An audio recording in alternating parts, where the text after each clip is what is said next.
if one more person tells me that I need to drown my food in fat on keto, I might throw a pat of butter at them. Respectfully, of course. Today, we're diving into a recent debate in the keto world: high fat versus high protein on keto. Which one is actually better for weight loss, energy, muscle, and something you can realistically stick to? Keep in mind that what I'm going to tell you is not a one size fits all. What works for some might not work for all, but the research might surprise you. Traditional keto is usually built around the macro breakdown of 70 to 80% fat, barely any carbs, no more than like 20 grams, which is generally around 3 to 5% of your calories, and a moderate amount of protein, which is anywhere from 15 to 25% of your total calories. With this way of eating, we're slamming those butter coffees, we're eating fat bombs and ribeye steaks. But more and more people, myself included, are shifting towards a higher protein, still low carb approach. Not because we're trying to reinvent keto, but because we want to keep our muscle, still stay full, and honestly not feel like a little bit of our soul is fleeting because certain foods are off limits. It turns out high protein keto is better for fat loss while preserving muscle and just feeling full without feeling the need to drink a gallon of heavy cream or eat a stick of butter. Let's go into the science. Both high fat and high protein versions of keto can actually get you into ketosis. But how your body gets there is a little bit different. High fat keto, we're eating butter. We got butter in our coffee. Some people do fat bombs. A lot of people do more cheese than a Wisconsin tailgate. Your body switches over to burn fat for fuel. It runs on fat, both dietary and stored fat, and you're producing a lot of ketones. It's super effective for therapeutic purposes like diabetes, certain neurological conditions, epilepsy, and appetite suppression. High protein keto, your protein goes up to around 25 to 30% of your calories, depending on your fitness goals, your age, other parameters. I discuss all of this in my book that I have coming out. It's my high protein cookbook. I'll have it linked down below where you can pre-order it. It's going to be out in a few months. If you're following more of a high protein, low carb diet, not necessarily keto, around 30 to 40% of your calories are going to be from protein. Now with high protein keto, you're still keeping your carbs low. Some people keep them low enough to still be in ketosis, while others, like myself, bump them up to where you're considered more low carb. I like to eat around 50 carbs a day, sometimes less, sometimes more. You can still get into ketosis with this way of eating. It just might take a little bit longer depending on how low your carbs are. And your ketone levels might be a little bit lower since you might turn some of that excess protein into glucose. But the key is that you're still burning fat from your body, not just burning fat from what you're eating. Really though, it's not about weight loss. It's about keeping your muscle while you're torching fat. And that's where a high protein keto low carb diet wins. A huge meta-analysis of around 33 trials found that traditional high fat keto actually might lead to more muscle loss than other diets. Yikes, that's not good. If there's one thing that I can stress on my channel, one of the most important takeaways is that you need to preserve your muscle. After the age of 30, your body starts to lose muscle at a rate of around 3 to 5% with each decade.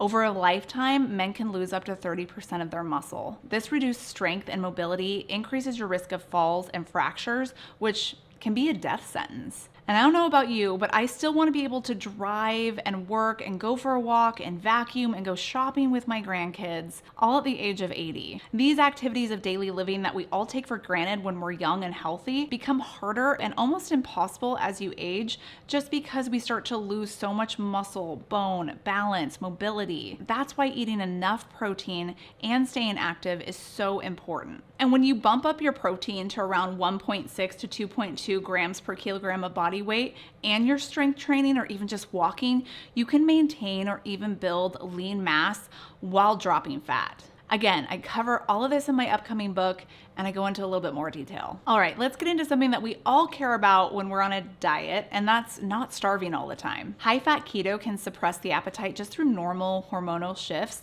like less ghrelin, which is my feed me hunger hormone, and more cholecystokinin, which is the I'm full hormone. But let's talk about ghrelin. What it does is it signals your brain to start eating. It increases your appetite and food-seeking behavior. And they found that ghrelin levels actually go up when you're dieting or in a calorie deficit, which is why sticking to a diet can be so hard. And why does this matter on keto? Traditional high-fat ketogenic diets have been shown to lower ghrelin levels, which helps explain why people feel less hungry, even when they're eating fewer calories. High-protein diets actually also lower ghrelin levels. Now, when it comes to cholecystokinin, protein. It is a hormone that plays a big role in digestion and making you feel full. It's released in your small intestine when you eat fat and protein, and it will signal to your brain and your stomach to slow down digestion and stop eating. Now, for us on keto, high-fat meals, especially traditional keto meals, increase cholecystokinin levels, which can help reduce appetite and make you feel full longer. It's one of the reasons why people on a classic keto diet say that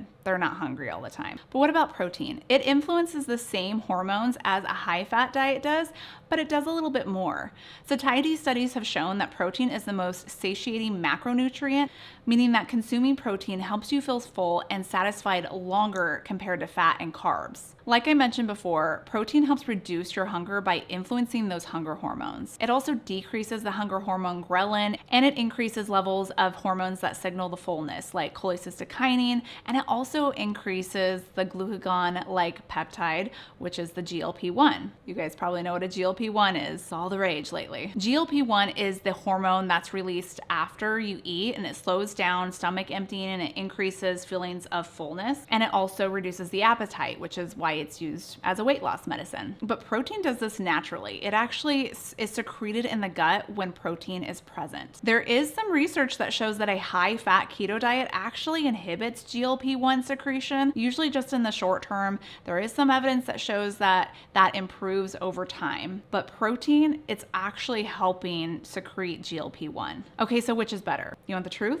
The better version is the one that fits your goals. Let's break it down. If your goal is to lose fat and preserve muscle, I think a high protein keto diet where your protein is around 25 to 35% of your calories is the way to go. If you're trying to deal with health conditions like manage epilepsy, some neurological stuff, trying to kick diabetes, then I would go with a classic high-fat keto diet where 70 to 80% of your calories are coming from fat. If you're wanting to build strength and train hard, then I would go with a high-protein diet, but maybe bump up your carbs a little bit more so it's more low-carb, not quite as keto. And if you're just trying to get through life, maybe a mix of both, maybe do one of this for a while, try something else to that, have fun. There's no keto police out there checking your macros. If ketosis is your goal, you want rapid weight loss, you're building muscle and you don't want to feel like garbage, maybe a high protein keto diet is going to be right for you. Or if you don't care if you're in ketosis or not, or you just want to feel good and build and maintain muscle and you're happy with your weight, or you wouldn't mind losing a little bit of extra pounds, or maybe